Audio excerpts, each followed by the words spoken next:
Welcome to the John Pender Living History of Anesthesiology series. This program of the Wood Library Museum of Anesthesiology in Park Ridge, Illinois, celebrates the lives of those who have made outstanding achievements in the development of the medical specialty practice of anesthesiology. I'm your host, Dr. Christine Ball. I'm here from Australia, and we are in Washington today, Washington DC. Today is October the 14th, 2012. And we're here to honour Dr. David Wilkinson. Dr. David Wilkinson is the current Wood Library Museum Laureate, and he's also the President of the World Federation of Society of Anesthesiologists. Now, those of us who know David would regard him as quintessentially English, but David was in fact not born in England, were you? No, that's true. I was born in Wales, down in the valleys, the Rhondda Valley. I was born in a town called Pontypridd. And I was born in a house where my mother and my uncle were born, and there was a huge stone, an old Celtic stone, right opposite the house on the moors there, and so the house was called Druid Stone, and so brought up in Wales. And where did you move to after that? Well, my father was working in Cardiff at that time in the post office, and then he moved to Swansea, so we moved to the Gower. So my childhood was on the cliffs of Gower till I was about 7, and then we moved to Lancashire as my father got promoted, and then down to Warwickshire. So the majority of my formative years were around Warwick. And where did you go to school there? Well, I went to school, I think I had a very, because we moved so much, I think I'd been to something like 13 schools by the time I was 11. Not because I was such a bad student, but because my father kept moving. And so I sort of settled at the school, Warwick School, which was an old public school. I was a day boy at this school. And it had been founded by Edward the Confessor in 914. So sort of that maybe started my interest in history, I don't know. Maybe the heating wasn't so good in this school. Yeah, that's right. So when did you decide that you wanted to do medicine? Yeah, I think that sort of, I started thinking about medicine when I was about 8 or 9. It was, Really? It's a really strange thing, and it's a self-fulfilling prophecy in a way if you decide you're going to do medicine. I'm definitely a scientist more than an artistic sort of person. And it was fascinating that when you go and visit relatives, you go and see a great aunt or something, they always say, "What are you going to do when you grow up, David?" And you say, "Oh, I'm going to be a doctor." And everybody, "Oh, wow, that's really good." And so you think, "Oh, well, that is good, and that's what I'm going to do." And so, as I say, it's a sort of self-fulfilling thing to do. And as I was reasonable at science, I sort of drifted that way. And did you pick Barts, or did Barts pick you? Well, at that time, you had to apply for the London teaching hospitals. Well, if you wanted to go to Oxford or Cambridge, you had to have Latin.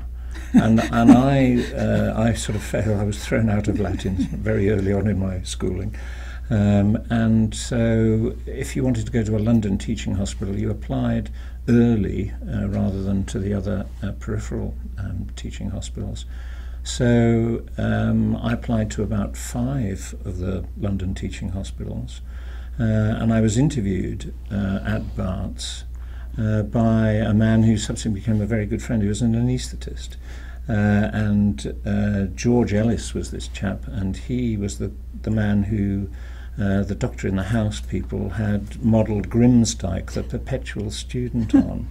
And he had £1,000 a year for every year that he was a medical student, and so from a maiden aunt, literally. And so he took 16 years to qualify, and he was a wonderful man. He was a fantastic. So he interviewed me, and we were sort of chatting about I forget what, something strange, and it turns out that he knew people that my father knew and things like that, and so it was a bit of a shoo-in to get into Bath. So they had interviews for medicine then? Yeah, oh yeah, it was the only thing they had. Really? Yeah, and okay. So the whole of my year was interviewed by the dean, who was a fanatical rugby player, and George, who was this sort of bon vivant, happy-go-lucky man. And I just obviously said the right things and at the right time and got in. You didn't tell him you played rugby? Oh, I did tell him I played rugby. Well, I did then. I've never been a great sportsman, I must admit, but much to my parents' disappointment. But no, I said I played rugby, but I didn't play a lot at college. So after medicine, you had a brief dalliance with obstetrics. Yes, once I qualified, I decided that I wanted to be an obstetrician, gynecologist, and I thought that would be my career. And so I went and did, you sort of qualify, and then you did 2 6-month house jobs, one in medicine, one in surgery, and then you chose what you wanted to do. So after that I went and did 6 months obstetrics in a hospital in North London, Whipps Cross Hospital. And I rapidly decided that wasn't going to be my speciality.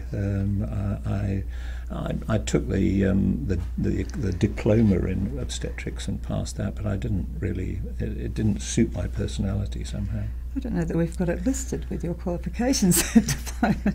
So then anaesthetics immediately after that? Immediately after that, I was honestly wondering what to do, and there was a wonderful man called Bill Chew, who was the senior consultant anaesthetist at Whipps Cross. He trained at the London, and he was a great big Oxford man and lovely chap, and always there. One of these, unbelievably dedicated men who was always around, and so he was quite an admirable figure. You'd see him wandering around the hospital. And we were chatting one day, I don't know why, and he said, and I'd mentioned I didn't know what to do, and he said, well, come and try anaesthetics, and so I did. And it just suited me. It somehow, I think you find a speciality that you enjoy, and it suits your personality, and it certainly suited mine. Now, you did have some issues with the first part exam, but I think we probably need to explain the examination process, because it's very different in America, the examination process. Yeah, in England at that time there was a 2-part FFA-RCS, Fellow of the Faculty of Anaesthesia, the Royal College of Surgeons. So you took a part 1, which was basic science, so pharmacology, physics, and then you took part 2, which was the clinical part of the exam. So you had to get part 1 before you got part 2. And I've never been a great student, really, and I struggled a lot with part 1. I took it 4 times in the end. I had some terrible moments, really, in vivas. I remember sitting there with a professor of anaesthesia from the London, Roy Simpson, who was a wonderful man, and he leant over the table to me at one point and he said, "Tell me," he said, "can you think of a question that I can ask you that you know the answer to?" And I had to confess that at that moment I didn't. And he said, "It's all right, let's just sit here for a while and the bell will go and we'll meet again another day." And we did, really. So yeah, I wasn't a great one for that. But when you eventually passed the first part, was that when you moved back to Barts? Yes, I'd moved from an SHO to a registrar at Whipps Cross, and I was interviewed for that registrar post by a consultant from Barts who'd come as an external examiner or external assessor for the interview, and that was Richard Ellis, Dick Ellis, the historian, and he sort of took me aside afterwards and he said, when you've finished working here at Whipps, think about coming back to Barts. I'm sure you'd be very welcome. So I thought, wow, that's pretty nice, And so I applied for a registrar job at Barts and got that. And that's where I then took my final FFA, and I passed that first time. I think it's the only exam, apart from the 11 plus, that I ever passed first time.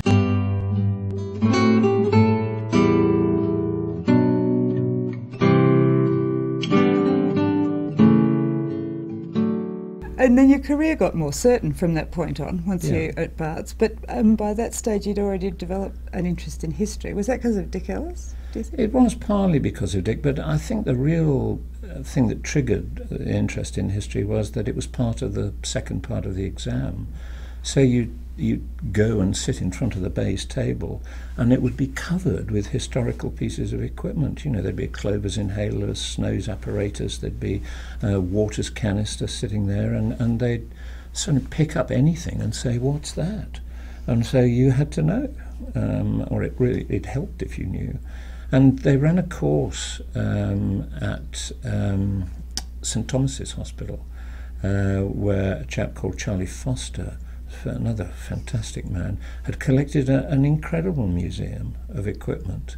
And so he took you around that and showed you what everything was, so you knew this was a Schleswig Holstein vaporizer or whatever, and that really interested me. And at that time I had a colleague. We were two registrars together trying to take this exam, and that was a chap called Laurie Doolan, who's from Melbourne. And we came back from St Thomas's after one of those things, and he said to me, "You know, David Bartz ought to have a museum like this. You ought to collect some stuff yourself."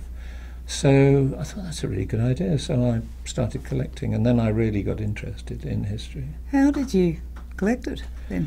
I used to advertise for it. There were these free GP magazines, and I would put a free advert in this magazine and say, you know, have you got any unwanted anaesthetic equipment?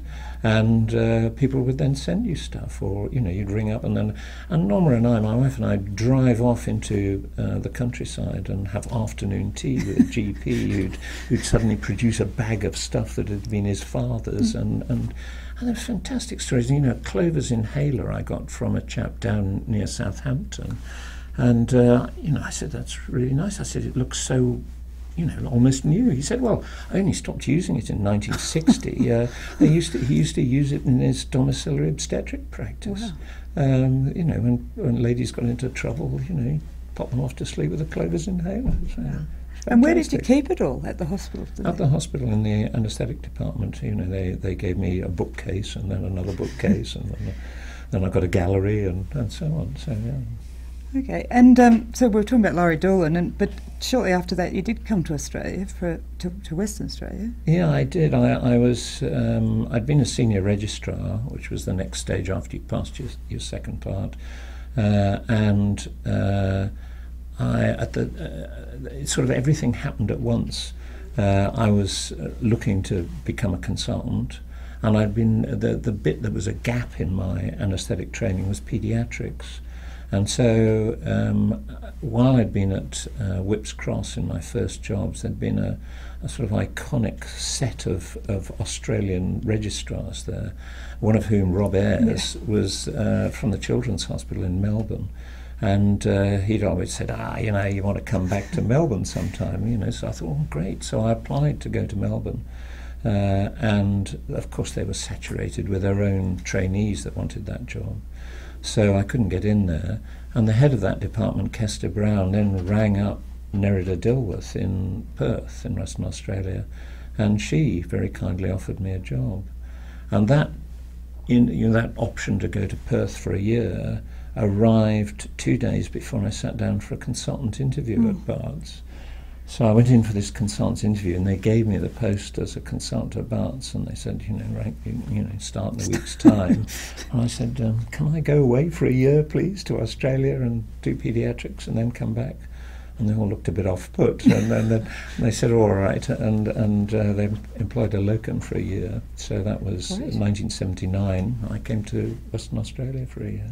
And did you do paediatrics for the whole 12 months? No, I did paediatrics for 6 months, and then went to the Royal Perth to do general anaesthesia for the second 6 months. And this must have been quite an upheaval for family?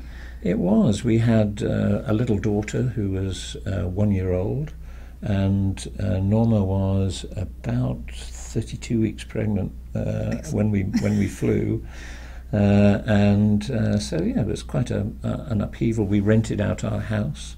We had a sort of terraced house in Walthamstow in East London, and off I went to the sunshine of Perth, and it was just, you know, eye-opening really. It's such a totally different lifestyle, and I was totally captivated by Australia after that. And the anaesthetics were really different, you said, there? Yeah, very different, because of course at Bart's we were running all our anaesthetics on sort of high flow circuits. We had McGill attachments and Bain circuits, and we had all our ventilators were high flow systems. So there were closed circuits around, but nobody ever used them. We had Waters canisters that we used if patients had active TB, because then you could put the whole thing in the autoclave and sterilise it. And you couldn't put the anaesthetic machine, couldn't put the Boyles machine in. And so, I just had no experience on closed circuits. And we also at Barts used trilene all the time. We used mixtures of anaesthetic agents. I used to have people breathing spontaneously on halothane and trilene together, because the trilene was such a superb analgesic. It woke up pain-free. And the halothane smoothed out the whole of the problems with. You would better turn them both on together now on the machines. No, I know. No. I was really annoyed when they brought in that thing that you couldn't have them both on, that interlock system. And so, of course, because there was no trilene really ever in Australia, everybody was using closed circuits much more. So it was, starting doing paediatrics with closed circuits and things. It was a great eye-opener. And they used methoxyfluorane as I'd used trilene, so that was the analgesic adjunct which you could use in the circle system. We did use trilene in Australia. The ambulance used it, and even the ski patrol used it. But so if people came in the ambulance, we needed to know, because we couldn't put them on the circuit. On the closed circuit. With the saline. Right. All right. So after Perth, back to Barts. Back to Barts. Start my consultant career sort of properly then. It's very interesting because you did fixed lists. So every Monday I knew I'd be doing that list with the same surgeon every Tuesday. I worked with a professorial vascular unit every Monday, and so we were doing huge aortobifems, and one of the professors of surgery was interested in intracranial, extracranial anastomoses. So you'd sit there for sort of 6 hours with a patient who was a brittle arteriopath and try and hold the blood pressure steady as he spent 6 hours doing a burr hole and anastomosing something from the superficial temporal onto a major vessel on the brain and things like that. And results were equivocal, I think you'd have to say. And then the other professor was a fanatic for endocrinology, so I did, I don't know how many FIOs and a huge amount of parathyroid surgery and things like that, thyroids. Very good. Were those sort of patients well controlled then? I mean, we have them all pre-medicated now. Yeah, we had a very, very bright professor of endocrinology who, he was pretty good. Well, beyond pretty good, he's a brilliant man. And so, yes, they were all alpha and beta blocked as appropriately. But it was still quite challenging at times when the pressure sort of skewed all over the place. So that was that, and I did sort of orthopaedic lists and urology lists. I was very much a general sort of anaesthetist. And then you decided you might do some research. I did. I hadn't sort of written. I hadn't written a lot, if anything, by that stage, and so I really felt I should do something. And we had a sort of academic part of the department with a research laboratory, but I didn't sort of fit into that. I didn't sort of see how I would match into that somehow, and so I went along to the medical physics department. And met an amazing chap, another professor, Bernard Watson, who was a very sort of different sort of man, a bit out there, just a real character. And he introduced me to a physicist called Steve O'Connor, and we decided we'd try and measure people breathing spontaneously on a McGill circuit and measure their tidal volumes really accurately. And we looked at all the ways that people had done it in the past, and we found you could encase the bag of the breathing system in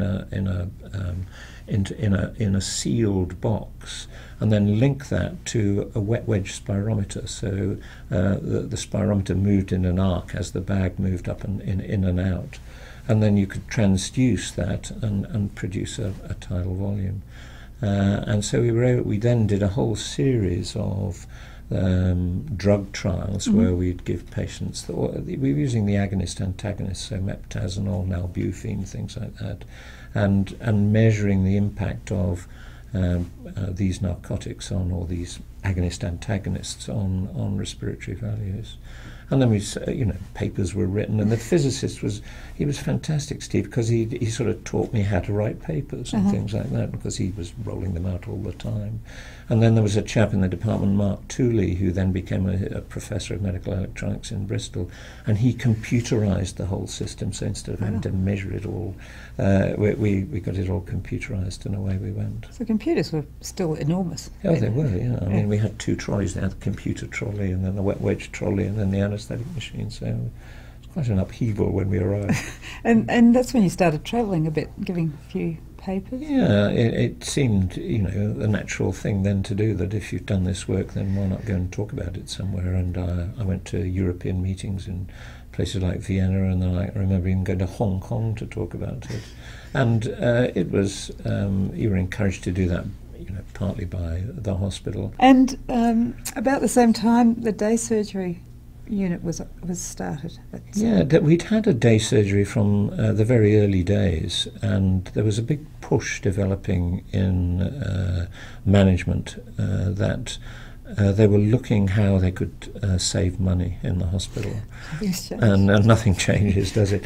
And the obvious way was to do more and more day surgery, and they looked at what was happening in America, where day surgery rates were coming up to 50-60%, and we were doing 5%. And so they said that we could build a day surgery unit within the grounds of the hospital, using the frame of the buildings that was there. And I went to Boston on a trip for about 5 days with a nurse, a surgeon, and the head of the works department from Barts. And we went round the Mass General, and I knew Jeep Pierce at that time, and through, I'm not sure how I met Jeep first, but he took me around the day surgery unit where he was, and we sort of had a fantastic time, and we suddenly realised how the American ambulatory system, where you go round in a circle and the pre-op don't meet the post-op and it rolls round. And so we then had a listed building, the Barts has been there since 1123, so the buildings are all, they're not sort of grade 1, they're historic listed, so you can't do anything to them. And we were able, with this brilliant engineer, to work out how we could punch holes through walls and make doors and things. So we built on the ground floor of the East Wing a classic American ambulatory centre, and it was fantastic. And I became the director of that. I worked there 1 day a week, and I was in charge of it for the rest of the time. And it was just such fun. We had, at that time, the ethos for day surgery was you develop a team, you're self-sufficient, your nurses just stay there, you have all your own kit. And we were able to take over the lists of the surgeons, their waiting lists, and make the lists for them. We used to do all the pre-assessments before the patients turned up, push them through the unit, so that they'd turn up with a relative would turn up, and you're right in the middle of central London, no parking, nothing available, and we'd give the relatives a bleep. And when the relative was ready to, having had the surgery, we'd bleep their carer, and they'd come along and we'd swap a patient for a bleep. And it worked really well, and they could potter off down Cheapside to the shops or go to St Paul's Cathedral and whatever. It can't have all been easy. There must have been some resistance to it.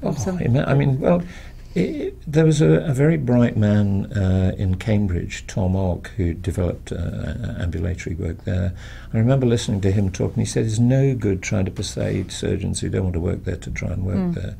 And so you have to find your champions. You had to find, and if you're doing 7 dental lists a day and no general surgery, if that's what it takes, that's what it takes. There's no point. If you try and force surgeons to do that sort of work, then it doesn't work. And what we had the hospital manager at that time was really enthusiastic for the whole concept. And he used to come along and he'd say, well, why don't we just tell all the surgeons they're forbidden to do that? And, they can't do any hernias as inpatients anymore. Should we just tell them that? And I said, yeah, I don't think you can do that, really. That you'll have a war on your hands. And gradually people were able to come in, see what was going on and think, well, that's quite fun. So we were able to expand the work. That was very good. And of course, if you push a whole pile of inpatient work into the day case work, nothing changes unless you close hospital wards. Mm. The costs don't alter. The costs go up, in fact, because you keep the wards open and you're doing more work. Mm. So the threat to the surgeons was that if they moved to the day unit, they'd lose their ward. And that was their empire, They used to say, how many beds have you got? Oh, I've got 60 beds, And it was a way of measuring their worth, was how many beds they had. So anything that shut their beds was a real threat. Yeah, I can imagine. Mm. And about this time, Jean Horton suggested that you didn't have enough to do, so you should think about getting on some committees. That's right, Jean. I was interested in history, and I'd met Jean because at that time I'd become curator of the Charles King collection. It had previously been looked after by Charlie Foster and Dick Ellis, and they both stopped doing that, and Dick Ellis suggested I took it over, and the association agreed. And so I was meeting all these chaps at the Association of Anaesthetists and chapesses, and Jean suggested to me, we had elections to council every year. There were 4 entries into the council of the association, and she said, "You want to apply?" And I thought, well, yeah, that would be quite nice. So I applied, and of course I didn't get on for the first few times, and then I was eventually elected onto council, and that sort of opened up my eyes to this sort of political world that sat there. And after being on council, then what happened next? Well, I was on council as an ordinary member, and then I became assistant secretary, and then treasurer, and so on. So I moved up those ranks. And again, because I was still lecturing and travelling a lot, I was spending a fair amount of time in Europe. And some of the people I was working with at the association were also involved in the World Federation side of Europe. So there was a European regional section of anaesthesia, which was the European arm of the WFSA. So an opening appeared on that, and one of them said to me, why didn't you apply to be secretary of that organisation, because you've been a good secretary of the association, you write good minutes. So I said, oh okay. So I joined that, and I became secretary of that organisation. Then I became president of that, and we changed its name to Confederation of European National Societies of Anaesthesia. And then you changed the whole thing. Well, yes, that wasn't my doing. That was, in Europe at that time there were 3 organisations. There was a European Society of Anaesthesia, which had been set up really because the ERS, the European Regional Section, only met every 4 years. And so if you were a young researcher and you had stuff you wanted to present, there wasn't a forum in Europe to do that, really. And so people used to come across to the IRS meetings here in the States or to the ASA meetings. And some very reasonable people thought, well, we ought to be able to do that in Europe. So they set up a European Society of Anaesthesia, which was sort of mirrored the ASA. And so that brought a lot of people in. So the ERS, the European Regional Section, well, that's a bit of a threat, we're only every 4 years, and these guys are going every year, so that made them nervous. So we turned it into CENSA, this confederation, and started having meetings every 2 years.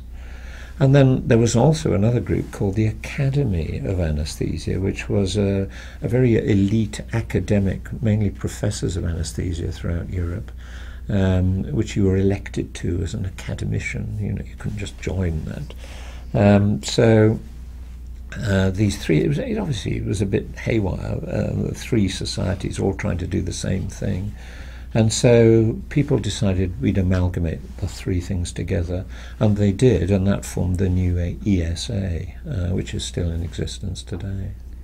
And how did the academicians, whatever they call, how did they feel about being amalgamated? Well, I think it was, it was quite the academy ran the exam, the European diploma exam, and the ESA, the new ESA, took that all on board and everything. So it's a very sound principle.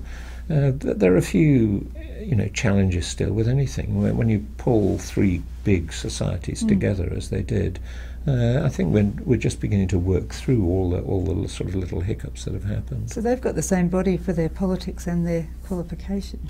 Yes, although each country within Europe has its own way of qualification.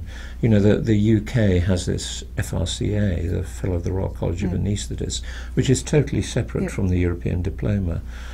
So many countries use the European diploma as its sort of level of examination for specialists. So you're away from home a lot. With more children now. Yeah, I had the one born in Australia, came back, and then Andy, my youngest, was born in around 86, I think. So, yeah, three small children. I think Norma found it quite challenging at times because I was very, very busy, and she always used to say that even when I came home, I'd be disappearing into the study, typing away and doing stuff. There was a joke. There was another colleague who was on the association, and you'd be there at 1 o'clock in the morning doing things, and suddenly your fax machine, we didn't have emails in those days, your fax machine would touch, and you knew that was that person sending you an email, the only other person in the world who'd be awake at that time. So, yeah, so I think, Norma really brought up the family, and I met my kids when they were about 17, I think. But it's fantastic. But she was able to travel a lot to other things. She didn't come to everything, but she was able to travel to quite a lot of meetings. And you did come back to Australia you still come back to Australia on a regular occasions. Well, I do. I mean, I just have this affinity for the country. I think it's a great place to be, and my daughter came to Australia and married an Australian, so settled here and had children, and now my youngest son's working in Sydney as well, so I've got two in Australia and one in the Midlands in Leicester. Well, if the two of them stay there, we can get you an Australian passport. Yes, I'm not sure about that. That might be a step too far, really. You think so? Yeah. So then from the Europe ESA to the World Federation, how did that happen? Again, in a way, that was a sort of natural progression because because we were the European regional section of the WFSA, you'd have officers of the WFSA coming along to our meetings. So Kester Brown would be sort of turning up as president of the WFSA and chatting to us all, and his laconic way of, "Hey David, you want to come and join the WFSA as well?" And so when opportunities arose, when I was still on council of the association, they say, "Who wants to go for such and such a committee?" So I put my hand up, and I was appointed initially onto the Statutes and Bylaws committee, which is a place where they put people they don't know what to do with. I think I shouldn't say that. There's some very fine Americans doing that right now, but it was a starting point. And then I applied for an officer position. I became assistant secretary, and then secretary, and then president this year. Which is wonderful. Yeah, it is. I'm naturally absolutely delighted. And with all the other things you were doing, somehow you got involved with being an examiner at the college as well. I did. I was, I think I've always been an association of anaesthetist man, as it were. That's where my prime sort of devotion has been. But there was an opportunity to become an examiner, and I became a primary examiner, and I was an examiner for 12 years, and it seemed quite ironic to me that I was an examiner, having failed the primary so many times, and I felt I was quite empathetic to a lot of the candidates. We used to do counselling. You know, I was an examiner for 12 years, and towards the end of that time they changed all the regulations, so you could only take it 4 times, and if you failed twice, then you had this counselling, and I'd be sitting there behind the bays in my suit, you know, and some young chap would come in, or chapess, and say, you don't know what it's like to fail this exam, it's all right for you, you know, and I said, well, actually, I could tell you a few stories, so I felt I had a lot of sympathy, and I took over the OSCEs, the sort of practical side of the exam used to be in the second part, and while I was a primary examiner they brought it into part 1, and I took over the chairmanship of the OSCEs, and that was such fantastic fun, you know, creating 16 stations of all the sort of things, communications, and we used to have these fantastic professional actors who'd come in and be the patients, and they were just wonderful, you know, things like there was a chap who his story was that he was a professional boxer, and he'd come in for a simple anaesthetic procedure, and somebody knocked out his tooth with a laryngoscope, and the candidate was given this scenario, and you had to turn up and say to the guy, I'm very sorry, I've knocked out your tooth, and we'll get it all sorted for you. It was a classic communication station. And this guy was bigger than me. He was about sort of 6'8" and huge, and he'd glower at these people and he'd say, "Oh, I knock out teeth for a living. I don't expect to have my tooth knocked out." And these people was, "Oh, I'm terribly sorry." You know, it was a wonderful thing to watch. Some of these game. Yeah, well, it was, but it was very true to life, and it allowed you to show whether people were good communicators or not. That was in the first part. In part 1, yeah. So it stopped being just pharmacology and physics and stuff. Oh yeah, it became clinical measurement and all these things. But yeah, there was communication is a big part, isn't it, of and checking the machine. The machine check station. Yeah, we had one phenomenal thing where we were examining in an old sort of like an old school almost, in a huge long hall. And the machine check station was right down the far end, and then there were stations all the way up and down at the side, divided by screens. And some poor soul was checking the machine at the far end, and undid the yoke of the anaesthetic of the cylinder yoke, and the cylinder was switched on, and the oxygen cylinder launched itself, missing the candidate by inches, and hurtled down the length of the room, hissing loudly, and went clunk into the far wall, and the whole exam stopped dead, and everybody went, "What?"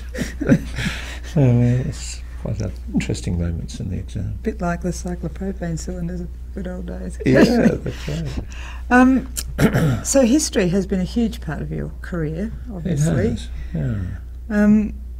So tell us about your history career. Well, I've been very fortunate, I think, to take an interest in history when I was a relatively young person. I'd just become a consultant. I was 30 years old. I already had a small collection at Barts. And this was an era when all the good and the great was still there. I could sit down and talk to Sir Ivan McGill. I went and sat in his house and interviewed him for about 3 hours. When he was in his late 90s, and I talked to, you'd go to a history meeting, and there would be Mackintosh telling you about this, and there would be Alfred Lee telling you about that, and all these sort of people were just around and chatting to you and telling you about their experiences. And there was myself and a chap called Ian McClellan from Leicester, who were both avid collectors of equipment and both relatively young. And we thought we ought to have some sort of history society, and we didn't really know how to do it. And then we had the first issue, the first international symposium on the history of anaesthesia in Rotterdam, and run by Joseph Ruprecht. And that really was a fantastic catalyst. The Americans, Rod Calverley and Selma Calmes, opened an Anaesthesia History Association here, and within a few months we'd done exactly the same in the UK. And so that was, again, a great sort of moving forward. Tom Bolton, myself, Adrian Padfield from Sheffield, and Ian McClellan were the sort of first officers of that History Society in the UK. And it was tremendous fun having meetings, and Alfred Lee was our first president, and just a marvellous time. And I had this friendship then with Rod Calverley that developed, having met him, and he said, "You want to come and do a Wood Library fellowship?" So I said, "Oh yeah, okay." And so I came over to the Wood Library and met Patrick Sim and chatted. And I think Patrick was great. He sent me some information about the fellowship when I first knew I'd been successful. And he said, "You're going to come to Chicago in February, and it's going to be cold." He said, "Bring a hat." Well, I thought, who's this? I don't have a hat, sort of. Nobody has a hat in England anymore, And I remember coming out of the airport at O'Hare, and it was about -20, and my ears were sort of curling up, and I suddenly realised what he meant by bring you bought a hat in Chicago? No, I didn't, I have to say. But and so we developed a great friendship, and at that time George Bouse was actually there as well, and I met George, and extraordinary. You could sit when I was doing that fellowship.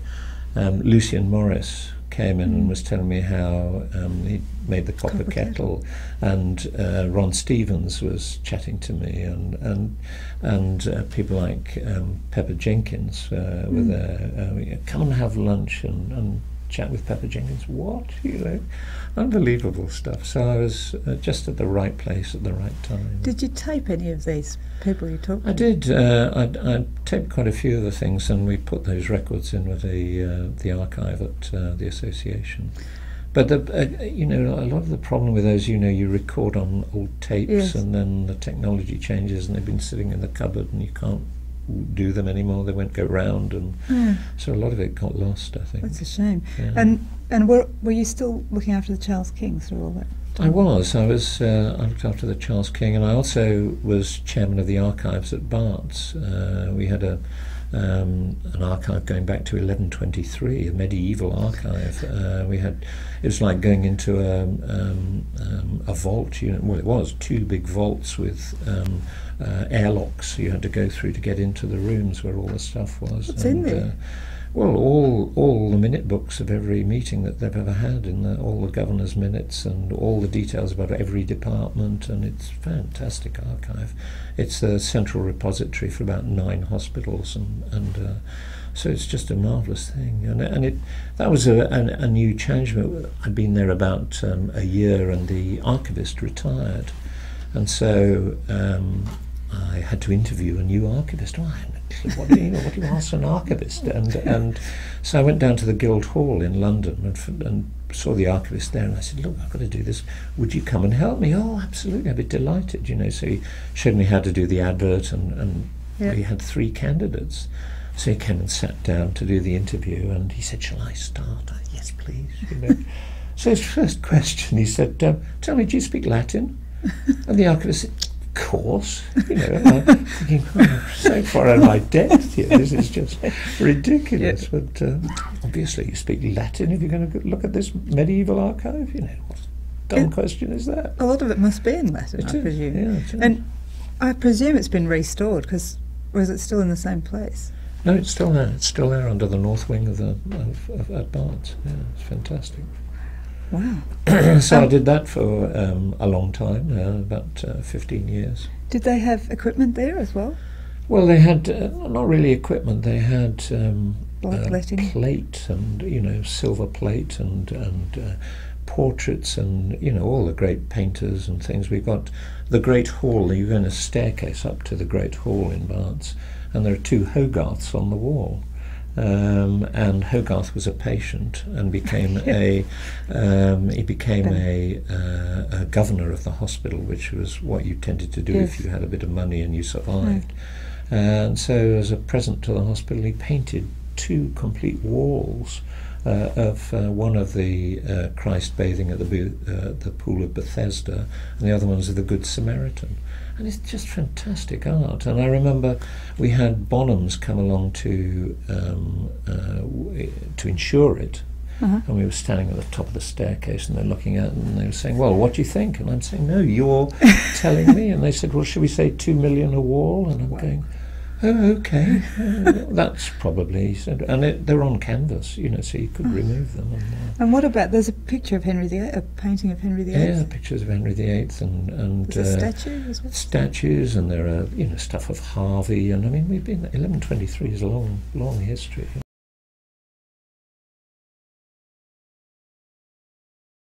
But it's not called Barts anymore, is it? It's part of a trust. It's become a trust. We amalgamated with the Royal London Hospital in Whitechapel, and then that incorporated the London Chest Hospital, and then we amalgamated just very recently, since I retired from clinical work, with Whipps Cross Hospital in Newham. So we're an enormous conurbation. Where you started. And it's Barts Health something. You know, they rebadge themselves every few years. But the hospital's protected as a building. The hospital is protected as a building, but the hospital doesn't necessarily have to stay a hospital. No, that's the big threat still. And presumably the archives, I mean, that's not ever going to be threatened by... No, I think, you know, if it stopped being a hospital and closed down, they'd have to put it into the Royal, the National Record Office or whatever, because it's, it could never be thrown away. And their storage, you think it's still appropriate, even though it's a very old building? Oh, absolutely. It's got the most up-to-date level of archival thing. We have 2 full-time archivists working there, and it's got all these things like if there's a fire, it gets purged with halon or whatever, some strange thing, so it can't catch fire. And so no, it's fantastic, and people come and research there. The crime writer, it's gone completely from my mind, wrote a recent book about Jack the Ripper, and she came and sat in the archives and for days. So they've got like a reading room or something. Yeah, it's a room where you can sit and work. So that's great. The Charles King collection has grown since you first got involved in it. Yeah, it has. I mean, it was originally housed at the Nuffield department in the Royal College of Surgeons, and Jimmy Payne, who was professor, the BOC professor, had that in his sort of fiefdom, and so I used to go there initially, and then they just suddenly decided that was all going to be moved, so we had to move the complete collection, and there was nowhere to put it. The association didn't have any premises at that time, and I can remember getting it wasn't Bonhams, it was one of the big auction houses. Professional packers came and packed the whole collection and stored it in the basement of the Nuffield block. And then when the association bought 9 Bedford Square, we were able to have a proper heritage department, and Tom Bolton was in charge, and I looked after the equipment, and Ian McClellan looked after the books, and we appointed an archivist at that time for the first time. So we then had professional help instead of us amateurs, and I used to change the exhibition every year, completely. Every case changed, and so things were being added continuously. It was great. And then when we moved from there to the current premises in Portland Place, we developed a really good heritage department and we were collecting films and stills and a lot of catalogues and all sorts of things. So it's a great collection, much like your own one at the college in Melbourne. And the Wood Library, which takes us on to your position as laureate, which is just coming to an end now. It is. It's my last few days as the sort of current laureate. I hope they don't come and remove it from me. I always wanted to be a laureate. So that's really, it was a natural, the highest point in my sort of anaesthesia history career. I think it's the biggest honour you can have in anaesthesia history, and I was over the moon, as they say, when they told me I could be the laureate, and I've loved it. I mean, it's a very interesting sort of description that goes with it. Your role as laureate is to promote the history of anaesthesia around the world, and that's what I've been doing for the last 20 years anyway, I feel. And so I enjoy going to meetings and lecturing on history, and I've attended every American History Association meeting since I became laureate, and the UK ones as well. And I've been to every ISHA that there's been, every international symposium, and it sort of fits with what I enjoy doing, and so it's a lovely thing to be, and I'm really excited that they chose me for it. And I'm sure you're going to keep doing it. Yeah, despite I will. The short term coming to an end. The official term stopping, but history is my big thing. So although your term as laureate is coming to an end, your presidency of the World Federation is really just beginning. That's true, and that's another great honour, naturally, in a different way, and I'm very excited to be president. It's a big challenge. The aim of the World Federation is to provide an equality of service of anaesthesia and pain management and emergency care and intensive care around the globe. And I think it's very easy for us to sit in our affluent little worlds and imagine that it's like that all around the world, and of course it isn't. And even the most affluent areas can suddenly fall into terrible turmoil due to earthquakes or natural disasters or whatever, and we're needed. So it's a real challenge, and I think anaesthesia has always had a slightly bad press. We're an unknown group in a way.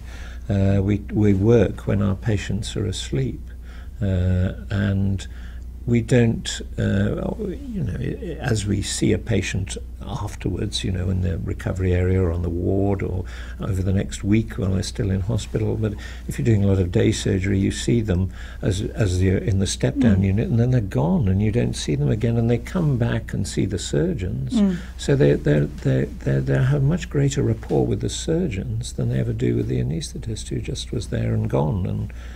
And it was typified, I think, by my uncle, who was a dairy farmer down in Somerset. And "What are you doing now, David?" he said to me. And I said, "Oh, I'm an anaesthetist." I said, "Go on." He said, "You have to be a doctor for that?" Because he's used to the vet coming along and knocking the cow out or whatever. And so, if my own uncle doesn't understand that I'm a doctor and an anaesthetist, what hope has we got for the rest of the world? And we had this wonderful thing in Europe called the Committee of Presidents. And the president of every national society in Europe used to meet one day and talk about their troubles, and everybody spoke, and it was a fantastic meeting. And the things that were sort of constant problems were training of anaesthesia, the way public relations, the way they were perceived, and money. And salaries were often very different across Europe between surgeons and anaesthesia, and the perception of anaesthesia was, sort of still, it was the thing to go into if you failed at everything else, and that's really difficult to get around.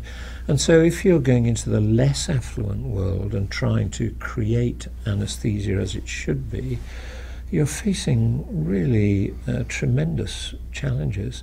I've just, I spend a lot of time going to national meetings now. And what we've done in the past, we must have spent, I don't know how many £1 million trying to improve anaesthesia in, say, Africa, in less affluent countries in Africa. And the impact of that is not sort of instantly recognisable. And we need to, in my view, what I'd like to do over the next 4 years is try and start talking to governments a lot more than individuals in hospitals. If you talk to a hospital manager, we need to get a better anaesthetic machine for your colleagues to use, they might, just ignore you. If the Minister of Health tells them they've got to have a better anaesthesia service, then that really makes a huge difference.